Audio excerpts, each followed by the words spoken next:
జర్నలిస్టుల సమస్యలు పరిష్కరించాలని డిమాండ్ చేస్తూ కాకినాడలో జర్నలిస్టులు కథం తొక్కారు.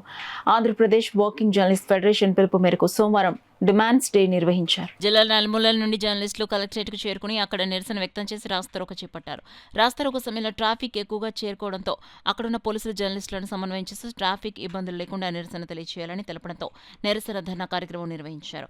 అనంతరం కలెక్టర్ షాన్ మోహన్ కు డిమాండ్లతో కూడిన వినతి పత్రం అందించారు. ఈ సందర్భంగా ఫెడరేషన్ జిల్లా అధ్యక్షులు బాతాడ నవీన్ రాజ్, కార్యదర్శి ముమ్మడి లక్ష్మణ్ మాట్లాడుతూ జర్నలిస్టుల పట్ల ప్రభుత్వాల వైఖరి మారాలని కోరారు. జర్నలిస్టులకు ఇళ్ల స్థలాలు ఇస్తామని జీవోలు విడుదల చేస్తూ దానికి అమలు చేయకుండా కాలయాపన చేస్తున్నామని విమర్శించారు. చివరికి అక్రిడిటేషన్లు ప్రతి ఏడాది ఇవ్వకుండా తాత్సారం చేస్తున్నారన్నారు. అనేక రాష్ట్రాల్లో సీనియర్ జర్నలిస్టులకు పెన్షన్ సదుపాయం ఇస్తున్నందున ఇక్కడ కూడా వెంటనే అమలు చేయాలని, ఇప్పటికైనా జిల్లాల్లోని జర్నలిస్టులందరికీ ఇళ్ల స్థలాలు ఇవ్వాలని, వెంటనే అక్రిడిటేషన్ల జీవో జారీ చేయాలని డిమాండ్ చేశారు. Andhra Pradesh working journalist federation APWJF చేపట్టిన డిమాండ్స్ డేకు వైసీపీ జిల్లా నాయకులు మద్దతు ప్రకటించారు. కార్యక్రమంలో ఫెడరేషన్ జిల్లా నాయకులు ఎండీ అధికార్, జి శోభన్ బాబు, డి శ్రీధర్, పురే శ్రీనాథ్, వల్లూరి నానాజీ, బాబీ, సత్యబాబు, వాసంశెట్టి శ్రీనివాస్, జగంపేట నియోజకవర్గ అధ్యక్షులు వీరభద్రరావు, కార్యదర్శి పండు, పిఠాపురం నియోజకవర్గ అధ్యక్షులు సత్య, పెద్దాపురం నియోజకవర్గ అధ్యక్షులు రెడ్డి, తుని నియోజకవర్గ నాయకులు బి ప్రవీణ్, పడాల ప్రసాద్, లోవరాజు, తాళరేవు నాయకులు మల్లేశ్వరరావు తదితరులు పాల్గొన్నారు. మద్దతు ప్రకటించిన వారిలో వైసీపీ కాకినాడ జిల్లా అధ్యక్షులు దాడి సిట్రాజా, మాజీ ఎంపీ వంగ గీత విశ్వనాథ్, మాజీ మంత్రి తోట నరసింహం, మాజీ ఎమ్మెల్యేలు ద్వారంపూడి చంద్రశేఖర్ రెడ్డి, దౌలూరు దొరబాబు, కాకినాడ సిటీ వైసీపీ నాయకులు ఉన్నారు. జర్నలిస్టులకు సంబంధించిన ఎక్రిడేషన్ విషయంలో కూడా 2-3 సంవత్సరాలు అయితే తప్ప ఎక్రిడేషన్ కూడా ఇవ్వని పరిస్థితి ఉంది. అలాగే చూస్తే జర్నలిస్టులకు సంబంధించిన ఇళ్ల స్థలాలు ఇస్తామని చెప్పేసి అటు టీడీపీ కావచ్చు, ఇటు జనసేన పార్టీ కావచ్చు, ఇటు వైసీపీ ప్రభుత్వం కావచ్చు, జర్నలిస్టులకు ఇళ్ల స్థలాలు ఇస్తామని చెప్పేసి అయితే హామీలు అయితే ఇస్తున్నాయి. ఇటు టీడీపీ వైసీపీ అయితే కనుక జీవోలు అయితే ఇచ్చే కానీ జర్నలిస్టులకు ఇళ్ల స్థలాలు అయితే ఇవ్వడం లేదు.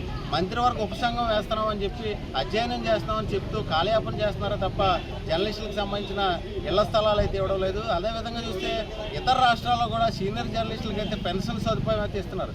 కానీ మన రాష్ట్రంలో అయితే కనుక అటు తెలంగాణలో కానీ పెన్షన్ సదుపాయం జర్నలిస్టులకు సంబంధించి ఇవ్వడం లేదు. అనేక సమస్యలు అయితే జర్నలిస్టులు పెండింగ్లో ఉన్నాయి. ఈ సమస్యలు పరిష్కరించాలని చెప్పేసి రాష్ట్ర ప్రభుత్వం మీద ఒత్తిడి తేవాలని చెప్పేసి ఆంధ్రప్రదేశ్ వర్కింగ్ జర్నలిస్ట్ ఫెడరేషన్ అనేక నిరసన కార్యక్రమాలు చేపట్టబోతుంది. ఇప్పటికే డిమాండ్స్ డే ఈరోజు నిర్వహిస్తూ అటు మంత్రులు కానీ, ఎమ్మెల్యేలు కానీ, ప్రజాప్రతినిధులు అందరినీ కూడా కలిసి ఈ డిమాండ్స్ డే వింతపత్రాలు ఇచ్చి జర్నలిస్టుల సమస్యలు పరిష్కరించాలని చెప్పేసి నిరసన కార్యక్రమాలు చేపట్టబోతున్నాం. అర్హులైన వారందరికీ ఇవ్వాలి. అలాగే ఇళ్ల స్థలాలు చాలా ప్రధాన సమస్య. చాలా చోట్ల బీపీఎల్ కోటాలో ఎంతోమందికి పేదలకి గత ప్రభుత్వం ఇళ్ల స్థలాలు ఇచ్చింది. కానీ చాలా తక్కువ మంది ఉంటారు జర్నలిస్టులు రాష్ట్ర వ్యాప్తంగా. వాళ్ళకి ఇళ్ల స్థలాలు ఇవ్వడానికి కంటితుడి జరుగుగా లాస్ట్లో ఎన్నికల ముందు మాత్రం హడావుడి చేసింది. కనీసం ఈ కూటమి ప్రభుత్వం అయినా సరే స్పందించి జర్నలిస్టులందరికీ ఇళ్ల స్థలాలు ఇవ్వాలని ఈరోజు డిమాండ్ చేస్తున్నాం. అట్లాగే కేరళ, బీహార్ ఇలాంటి చోట్ల వృత్తిపరంగా ఉన్న జర్నలిస్టులందరికీ కూడా పెన్షన్ సదుపాయం కల్పించారు. మొన్న కూడా బీహార్లో పెన్షన్ 6,000 నుంచి 15,000 పెంచారు.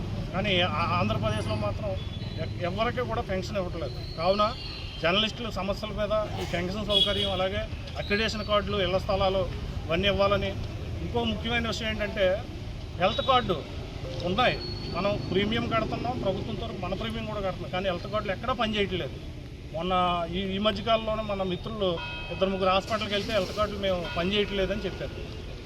ప్రభుత్వం ఇప్పటికైనా స్పందించి జర్నలిస్టుల హెల్త్ కార్డులు కూడా అవి అమల్లోకి వచ్చేలా చర్యలు తీసుకోవాలని